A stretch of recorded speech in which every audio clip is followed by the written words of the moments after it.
All eyes on the kingdom. Men in the kingdom. All eyes on the kingdom.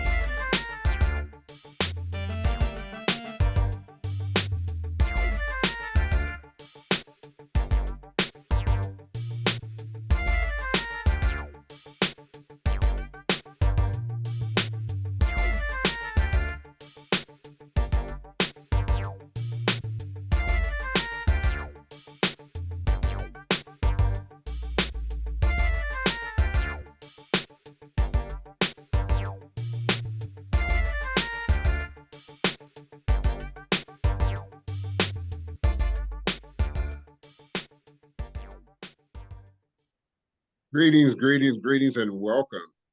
I am Joe Williams. I'm the founder and CEO of Men in the Kingdom, and I am so grateful to have my business acquisition manager, Kevin Vaughn, in tow. Welcome. Our first guest, wow, I don't even sometimes know how to introduce this guy because he means so much to me.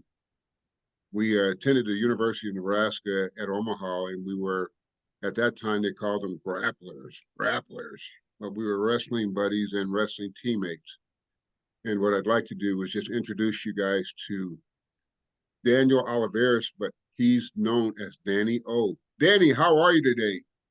I'm great, Joe. Good to see you in live and in person and talk to you and reminisce about some good old days. Well, great, great. Well, Danny, this is all about you today.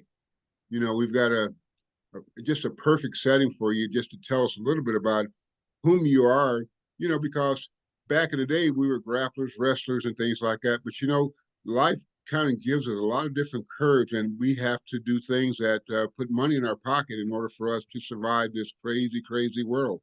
Tell us a little bit about yourself and some of the things that you're currently doing now. Currently, I am a consultant. I'm basically retired, but I still have projects going on. I've got the Centenary United Methodist Church in Beatrice, Nebraska. I just moved back up to Omaha. I got married this last year, and to my girlfriend from the 1980s, and we had a wonderful celebration with family, friends. A lot of our UNO teammates were there, and a lot of fun. And married a wonderful woman. And very happy to be back in the metro. My roots are here, and but I've got two projects going on, and one has been designated, and they're right across the street from each other in the little town of Beatrice.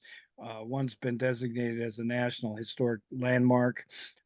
We brought out contractors from Chicago who um, did all the stone work. We had to basically redo the bell tower that's 90 feet in the air, um, and then fix some structural issues that we found with the building. It's over 100 years old, so a nice feather in the cap. And and in the meantime, while that project was going on, the town got hit by softball-sized hail, and the Catholic Church across the street, which I was a member of, uh, they had a Ludovici tile roof and all kinds of copper, and they got a school there, and they own several houses on the block. They own the whole block, and so a lot of storm damage, and Ludovici is the finest tile roof products in the world, and it's not cheap. So I had put in a lot of time negotiating with the insurance company and got a proper settlement. Both projects are well over $1 million. So it's something I enjoy, and kind of started out as a volunteer thing, giving back, and kind of opened up a new avenue for me to create business because a lot of parishioners sit on other boards and so word of mouth. And I try to stay low key because I don't want to work too hard. I'm retired, so to speak, semi-retired, but um, I have a lot of interests and hobbies.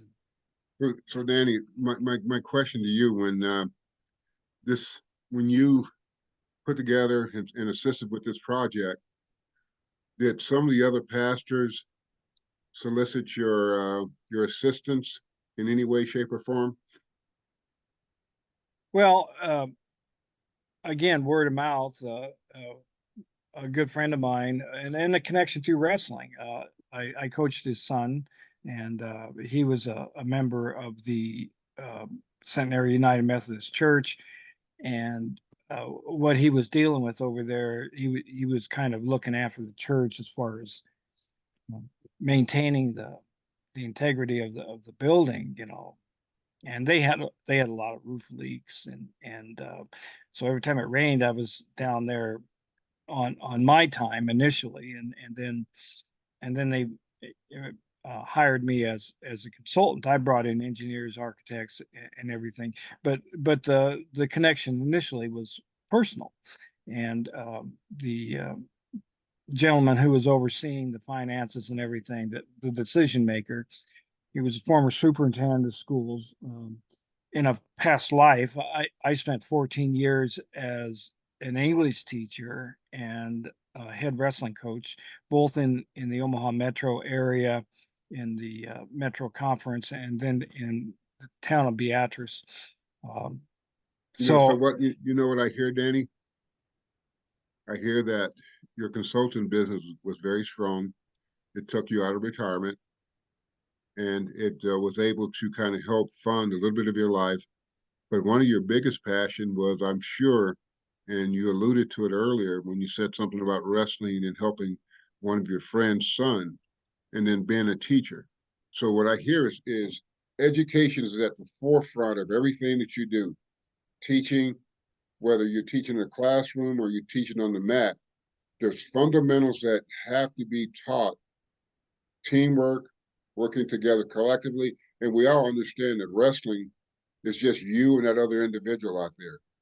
But there's so many life principles that go into wrestling and being a teacher.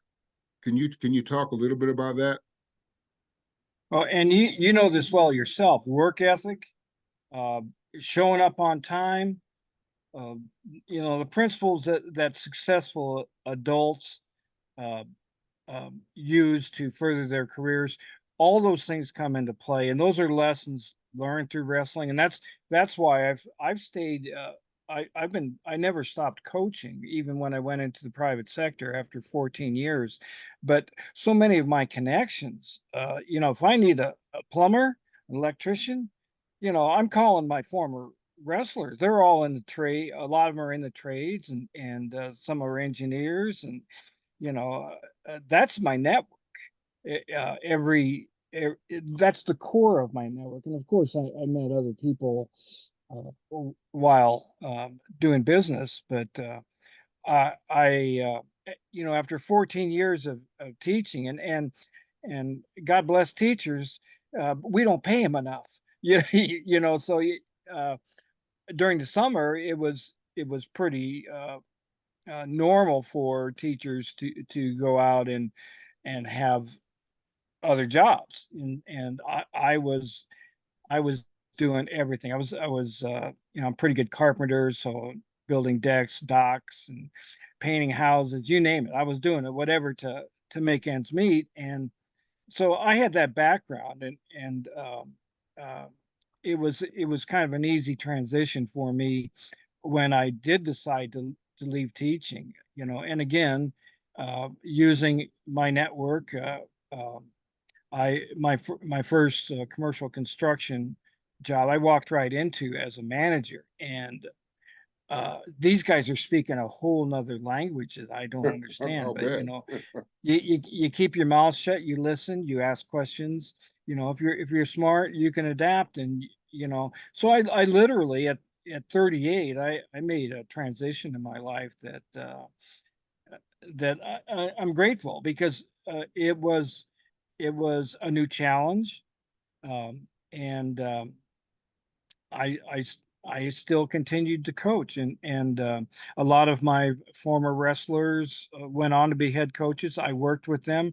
I've got ties to USA Wrestling. I was while I was in Omaha in the Metro, my first teaching job. I was the first Eastern director for USA Wrestling in Nebraska, and got all the clubs in town on board with that, and it's been a huge success. Nebraska is doing very well in youth wrestling and high school wrestling, and we've got kids wrestling in the Big Ten and everywhere.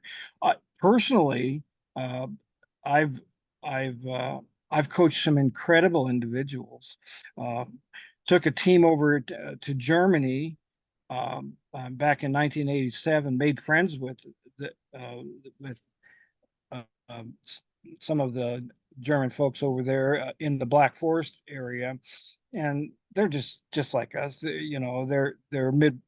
I know Joe's originally a Midwesterner, even though he's in Atlanta now, but he hasn't forgotten his roots. I've seen Not at pictures of all. him and his family.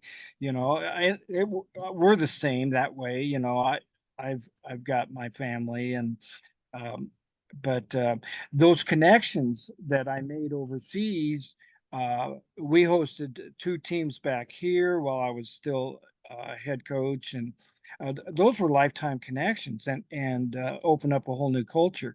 I had a little bit of German, a couple of years of German in high school, and I never used it. And here, all of a sudden, I was a team leader on a Nebraska All-Star team over in Germany. So I was forced to speak German and represent the team and translate, and that was a wonderful experience. And so uh, like I said, I just got married this past year in September, and we took our honeymoon in Germany. And the reason uh, I never had children, and my wife Kate uh, has a son named Sam. So uh, in getting married, I was blessed with a stepson for to, to live out that dream of being a father figure, which I've kind of been all along as a coach, really. But Kansas City was playing Miami in Frankfurt, Germany. And he was the one that brought it up first. And I said, I speak German, and I've got friends over there we could stay with. And so he's a huge Miami Dolphins fan. And so we just had the best time. We saw Kansas City and Miami play in Frankfurt, and then we went down. We put him back on the plane because it was after all our honeymoon, and you don't normally take your stepson along on your honeymoon. So we went to see our friends down in an area of the Black Forest, and it's beautiful there, and the history is so incredible. But more importantly, the bonds that we have internationally. You know, it's Right.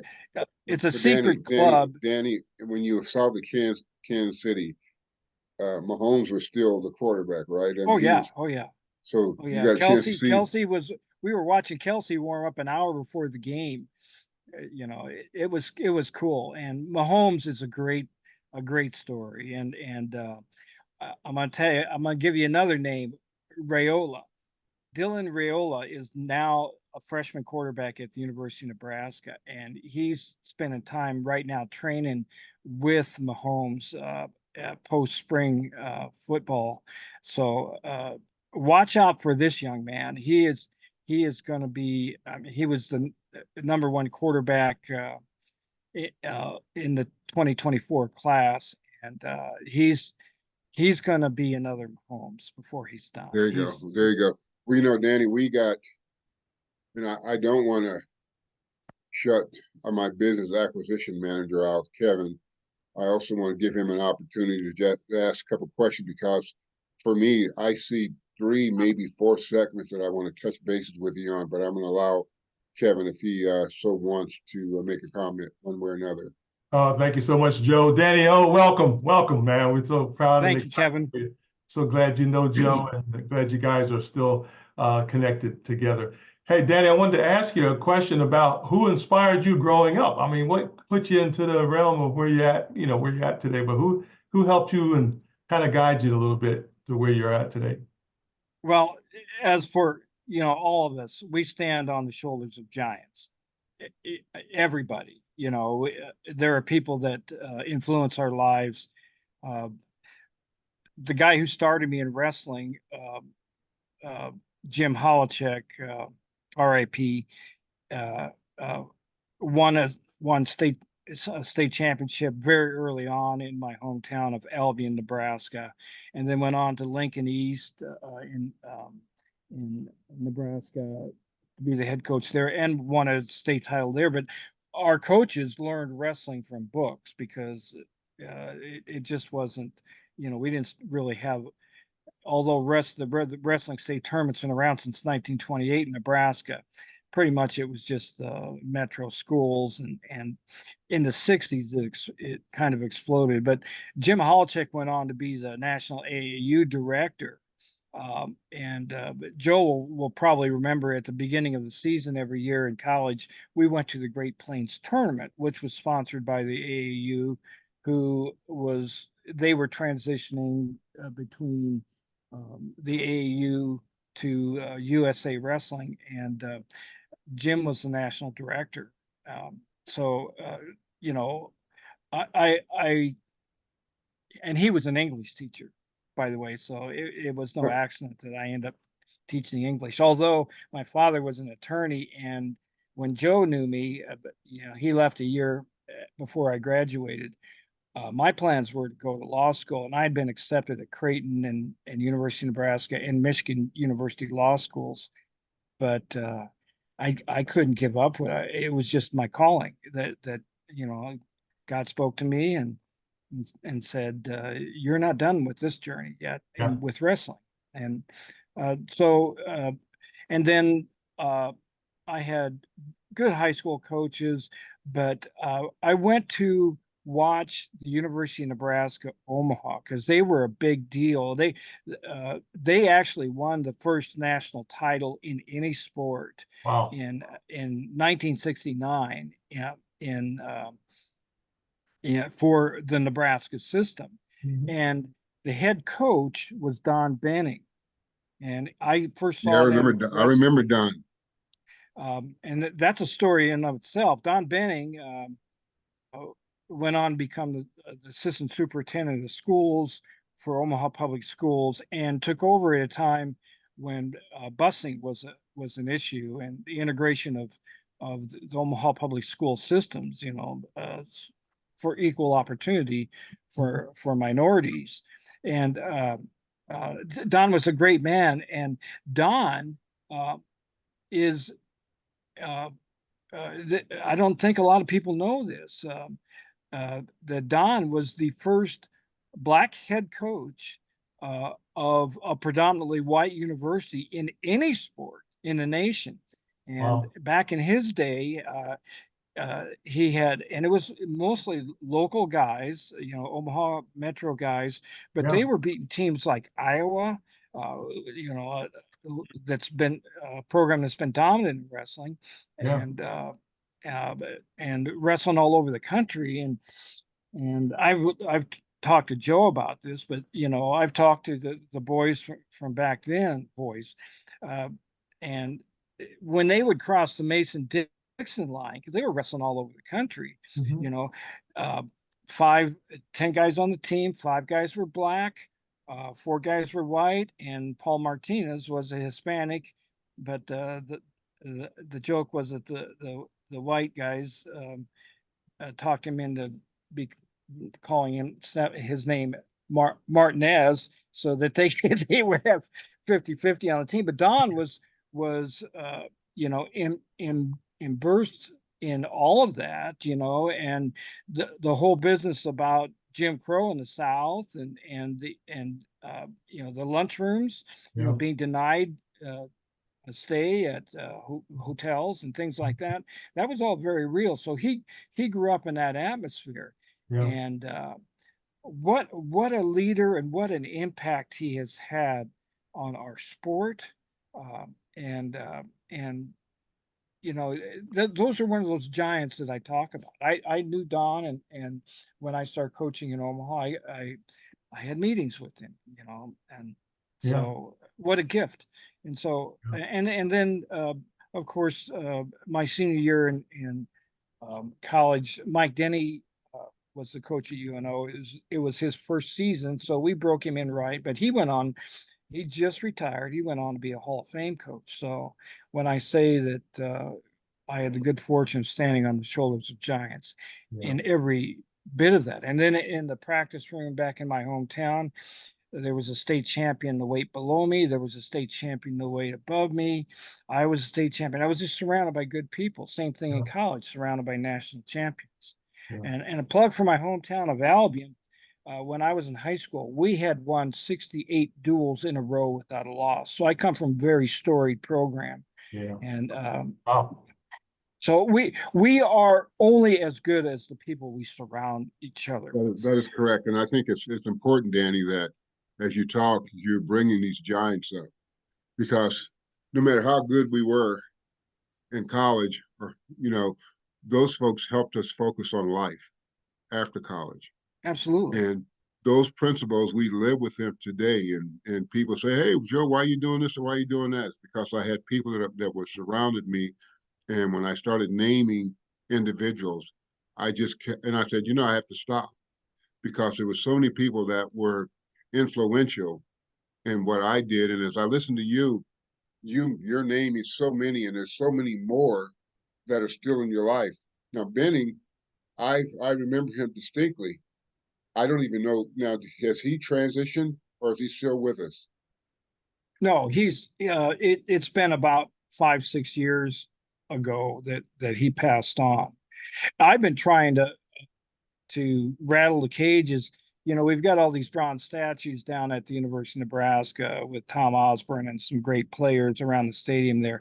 I think there needs to be a bronze statue for Don Benning on the, even though they've dropped the wrestling program and football program at UNO. I think there needs to be a bronze statue right in front of the Helen and Lee Stapp Fieldhouse, because he was a pioneer, you Yes. know, and just a great man. When I had a meeting with him once, I had a heavyweight wrestler. His name was Mike Halleck. Mike has passed on this past year, and that's a side story. But uh, Mike had to pick up. He failed a class at school. He had to pick up summer class. Well, he was kind of ornery, but he was a good boy and down deep. But boys will be boys, and so during a break at summer school, he's out lighting off firecrackers, and he Uh-oh. gets tossed out of summer school. He needed those hours to be eligible the next semester at school. So I thought I'll go in and talk to Don, and smooth this over. Best lesson I ever learned as a coach was in that moment with Don Benning.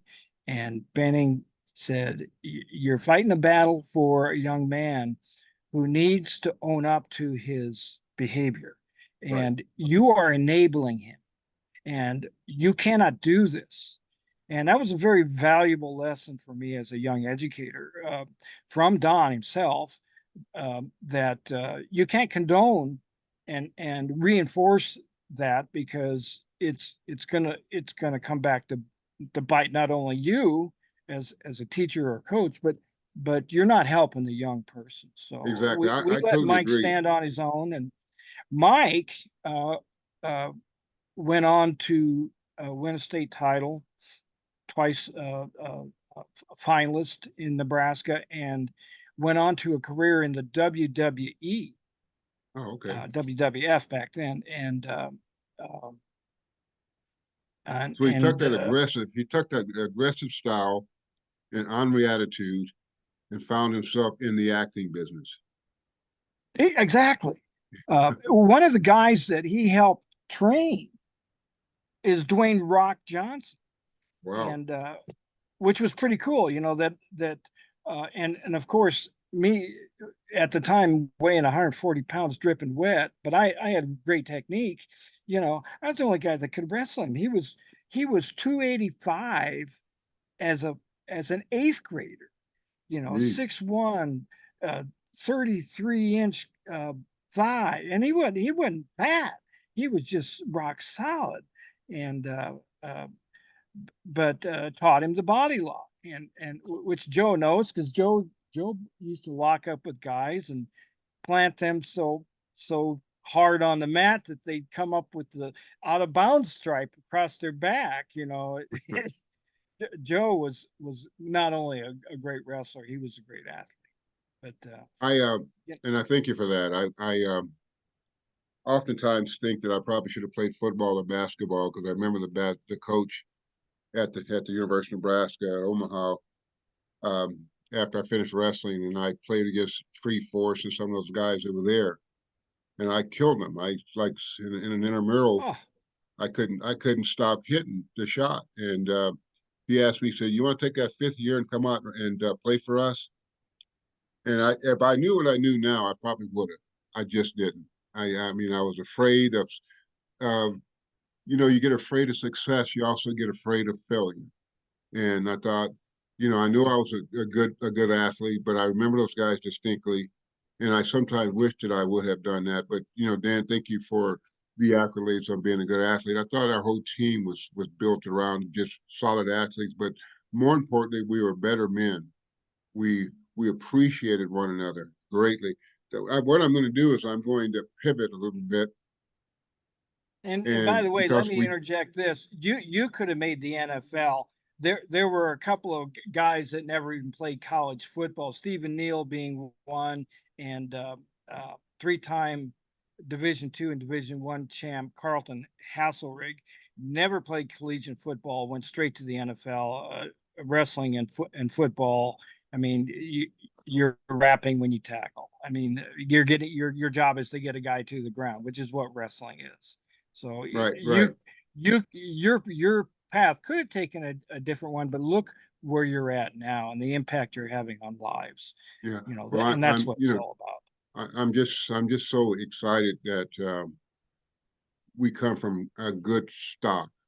All of us come from good stock, and what makes a good stock is the fact that we never forgot each other, and we hunted, we found ways to reconnect. But then I have to say that in what you're doing, and I'm not going to stay with the script too much because I just think we got into areas where I'm starting to reminisce. I'm starting to feel like I'm 18, 19, 20 years of age, and I know that these bones don't allow me to do that. But my question is, how have things changed since we were where we were? And keep in mind, you brought up 2 points that really saddens my heart. The football team is no longer the Mavericks. Football team is no longer. I remember Sandy Buddha being the coach there, and then Mhm. Mike Palmisano was the wrestling team. And can you kind of give me just a general idea what was the demise of those two programs, which are very significant in most schools? Uh, and I've researched this and I've had interviews with all the major players and the alumni, and it came down to money to a certain degree. It came down to politics, but it was brewing for a long time. Even back when I first started at UNO in '75, there was a member of the Board of Regents from Scottsbluff who got in his mind that the UNO football program was pulling away from athletes away from the University of Nebraska, Lincoln, and with few exceptions, there weren't too many guys at UNO who could have played at the same level at the University of Nebraska. Kirby Monahan, you would have been exceptions. Both of you could have played at UNL very, very easily, but we were no threat. But they got this in their mind, and um, and I won't mention the former AD at the University of Nebraska, I know who you're talking Omaha, about. You don't, yeah, nor you don't the have to mention his name. I know him recent well. former athletic director at the University of Nebraska. But he basically was just a puppet anyway, and um, he was just the messenger, so to speak, and but did not go about it in a good way. And the way he left the University of Nebraska and went to Texas A&M, uh, same story that he spoke from behind the shadows, and he was about bettering his career. And if you followed the man going back to his ESPN days, he's had an interesting career. People either love him or hate him, and he did not do his reputation well for what he did at UNO. The wrestling community in Nebraska is never forgotten, and nor the football brothers. And people kind of open up their eyes after uh, him leaving Nebraska um, under interesting circumstances, an ongoing lawsuit for uh, a um, a female athlete being groomed in the women's program, and he's personally named in that suit. So you can go to another school, but your past is going to follow you. Always follow You you. and Always in follow you. life you have to you have to uh, you have to you have to what do I want to say? You have to meet your own standards. Talk is one thing. You have to live a Christian life. Well, So that whole dilemma is a sad story, and unfortunately, I know it well. You and I've talked about it in detail, and it's sad because we sell ourselves out, and sometimes the end product is not what we thought we were getting when we asked for the price. I'm going to shift gears because that's a very sad narrative for me, and when I think about never do a deal with the devil. yeah, and yeah, and and as Yogi Berra once said, it ain't over till it's over. right, Uh, uh, Before it's all said and done, um, I really believe that someday the program is gonna come back. come back. That so Well, you're keep your looking at fingers crossed. it's really based upon dollars and cents. The University of Nebraska Omaha has a pretty good academic setup where that's where the money is going. But there's something when you look in at the Big East, the Big Ten, the old OU and Nebraska rivalries and so forth, and see how the stadiums are just jam packed with people and concessions and all that way to make money for the universities. Now they got the NIL where they're paying, individuals. I have always been a fan of that, but I thought that the NIL, and I know we're jumping way off the subject, but I thought the NIL jumped way too high in terms of giving monies. They should have had, and just like any sport, the quarterback gets the lion's share of the money. Okay, so they should have had a line item for quarterback. They should have had a line item for running backs, and just worked its way down. And I think that when you're giving people millions of dollars before they've proven themselves, that's a recipe for a disaster. And that's kind of what I see with the NIL right now. It's a recipe for disaster. It's not going to get any better. At some point in time, some of these guys who rot on the bench that are making $2 million, they have no incentive to play.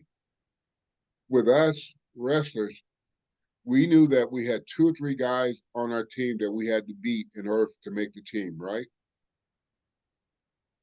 Right. You had 132, 145, whichever weight class that you were wrestling in, you knew you had. In your case, you generally had three or four guys in that you had to wrestle in order just to make it to the next meet that was on Friday or Saturday. Or when we traveled, sometimes we took an extra guy in your weight class to go because you did several different things over the weekend. So I mean, there's no incentive in the NIL. I think and I can't give a number what I think that the quarterback, running back, lineman should get. But this $2 million for someone that's never played it down, I just, it's hard for me to separate. I don't know if you remember, we had Chambers. I think his name was Chambers, was one of Ernie the Chambers. yeah. I think he's good, he's probably deceased too now, right? No, no, no. The current the current um, senator is Terrell McKinley, um, from that district, and uh, they and Ernie ran again. There's term limits in Nebraska, so he had to sit out for a while. Well, he ran again, and he and Terrell are neck and neck, and so Nice. the top two of of the election were Terrell and Ernie. Ernie is, gosh, I don't know how he's definitely in his 80s, but he's running again, and he may very well win. So, Well, and I sat with him. I sat with him and we had a long conversation about athletes getting paid. And that's the reason why I brought up the NIL, because he told me, he says, you guys are bringing in loads of money to the university.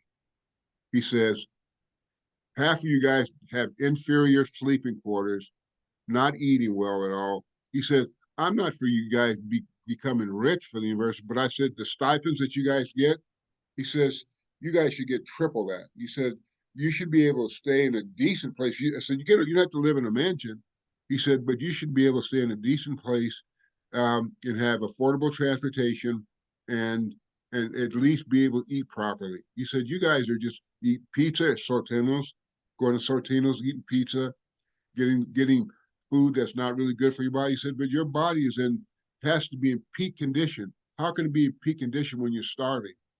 yeah, And so he had some points. He never gave a dollar figure, but he did, in fact, say, Danny, that we needed to be paid. And that's what, been 40 years ago. And the yeah, NIL's been yeah. in He was saying it back in the day, yeah, back yeah. in the early 70s, and uh, that athletes, university athletes, should be paid. And quite frankly, there's a lot of merit to that. And he's right. But now it's the Wild West, and it's all out of control, and uh, which invites in the good folks in Vegas, gambling, and so there's cheating going on. There's no doubt about it. There's cheating going on. So, money talks. So I hope. I don't know if it's going to be the NCAA, but I hope somebody gets control over that. But But they're going to uh, have to, Danny. They're going to have to do that sooner or later. there's got My to be my my equity. next my next question that I know you have to help me with. There are a lot of Danny O's running around, not just in Nebraska, but all over the country. What type of tips would you give them that could help them better themselves, help them better whomever they're trying to help? And I need you to take your time on this one. What tips would you give someone who's interested in doing what you do? Invest in the next generation. Um, that's our true legacy. What we leave behind. And I'm going to tell you what, it's a difficult world now. The technology is a game changer. Uh, Phones, kids don't play outside like they used to. Not at all. Everything's too easy. The days of us walking to school uphill both ways in snow. You, you know, uh, we were raised in a different time, and but we have to pass on those values uh, of work ethic, and do the right thing, and make good choices. Have a goal, and don't just make it a dream that you talk about, but write it down. That's what I would want to pass on to others. Is A dream is just a dream, but a goal is something you write down, and you have a plan. How am I going to get there? And there's going to be ups and downs, and good days and bad days. Don't lose your focus. you know Keep your eye on the prize. And I don't care if that's your personal life, your family, your job. you know all those things really other than family are secondary anyway. What we carry forward is our legacy, our friendships, the young people that we help steer, or at least try to lead by example, and involve those young people. Leaders are not born, leaders are created. You know, and I carried this over into business too. When I was a project manager, you know, I involved from the from the the guy who had the least responsibility to the top. I involved them all because you don't want to make decisions that affect people's lives without their input. And young people are smart. You know, we you don't want to take them for granted. They can figure it out. Uh, you know, give them a chance. But they need the grooming that you're They talking do. about. You There's so made many a distractions. you made a comment, and I use this all the time, that I can't just walk into something. I have to plan it if I'm looking for a level of success. And sometimes our young people just walk in and then expect to have a different result, a successful result, without putting some kind of intuitiveness to it. And if you can't do that, Danny, if you can't put a plan together, you're already unsuccessful. I do give them the benefit of the doubt for trying, but we used to be the word of mouth. We could say whatever that we had to say, word of mouth. Now that doesn't work as much. You know, you have to have at least 3 to 4 steps that you take in order to get the results that you want. And I thank you for that, Danny, because there's so many things that you said in this conversation. As I mentioned to you earlier, I want to keep it real. I want to keep it light, because we sometimes get caught up. You made a comment earlier about $1.50 word, because it was elongated Two word dollar and and things like. 57 cent word. I'm a loquacious. I'm a loquacious individual, and all that means is I talk too much. But No, that's no, just it's good. See, it doesn't hurt to talk too much when you have a worthy listener. Because I was telling someone they were doing what you just said and using the word loquacious, and they were just going, and then they just stopped. They said, "Did you hear anything that I said?" I said, "Unfortunately, yes, because you only mentioned it 5 times in the conversation." I said, "It was by self-defense that I heard everything." But the things that I heard today, Danny, was so positive. And if you'll notice, I kind of sit back and listen, but I'm also have to be respectful to Kevin, because there's things that he wants to share as well. And so I'm going to pivot over to him and let him share any knowledge that he wants to, and any questions he might have. Oh, real quickly, Danny, that was powerful. You laid some foundation that we all need to hear. And I hope that, not hope, there'll be a lot of people that will hear this later on as well. So thank you so much for that, Joe. Just for time's sake, I want to turn it back over to you, Joe. But Danny, that was powerful. You laid the foundation for our young people and next generation, and even the adults. Thank you so much. thank you, So Kevin.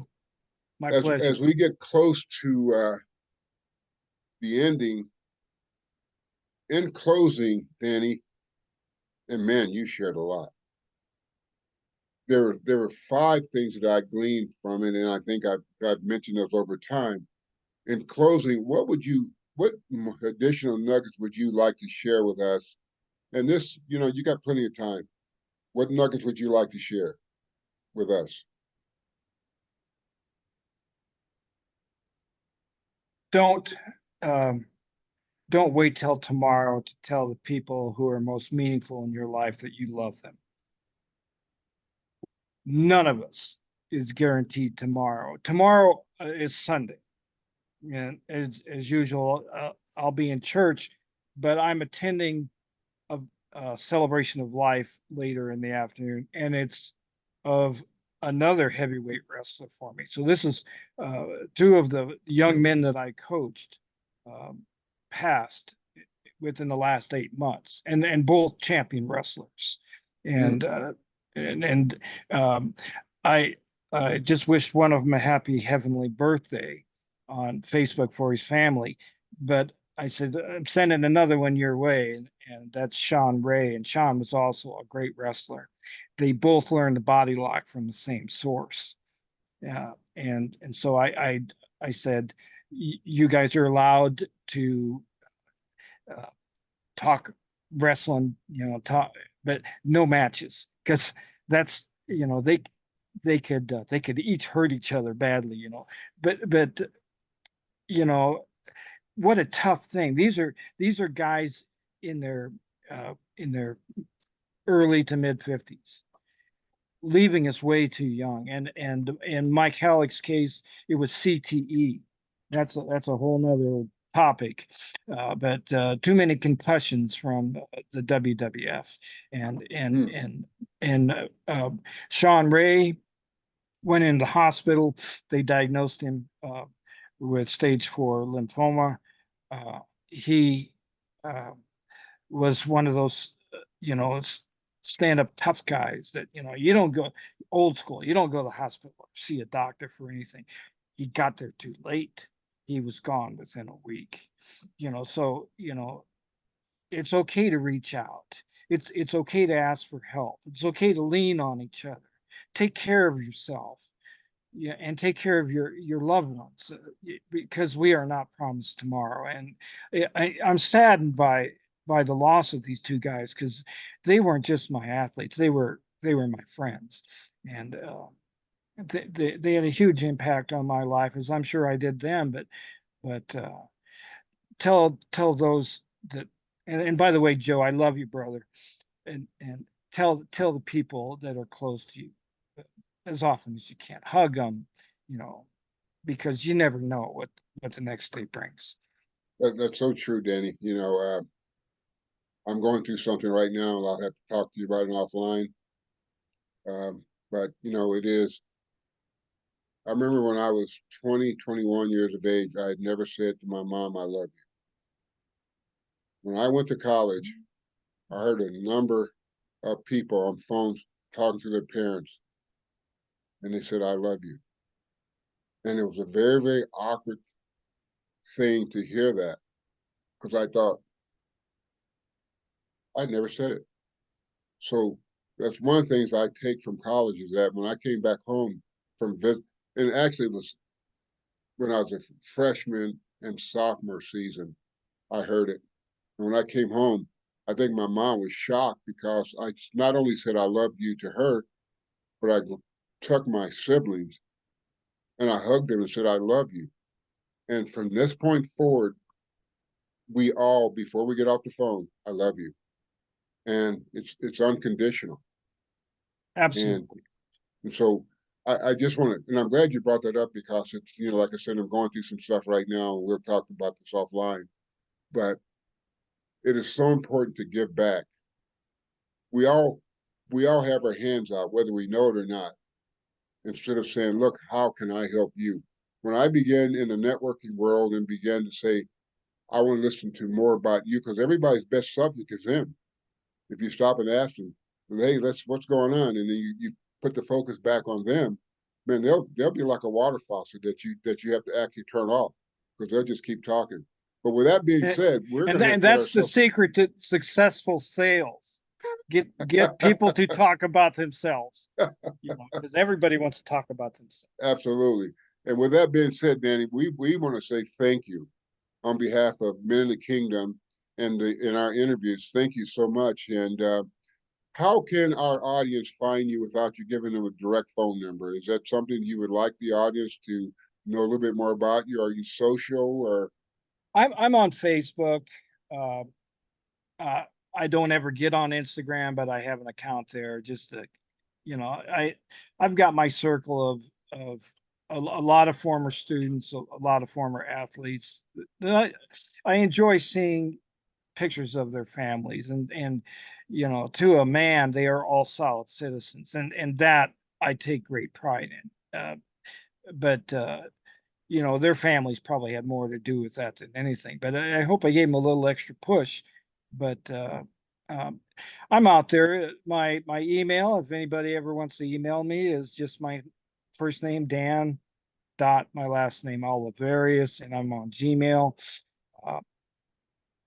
But Well, great. Well, thank you so much, and don't hesitate, Danny, to look us up on meninthekingdom.org and subscribe to our channel so you can watch some of the crazy movies that I produce.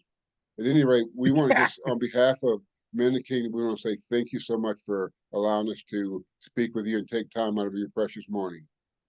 God bless you, Joe. God bless you, Kevin. Thank you so much, Danny. I love Atlanta, beautiful city, and hope that maybe be in town sometimes in the near future and look you up. Come see us. Come see us. We're gonna let Kevin close it out. Just stand by with you, Danny. Yes, sir. All eyes on the kingdom. Men in the kingdom.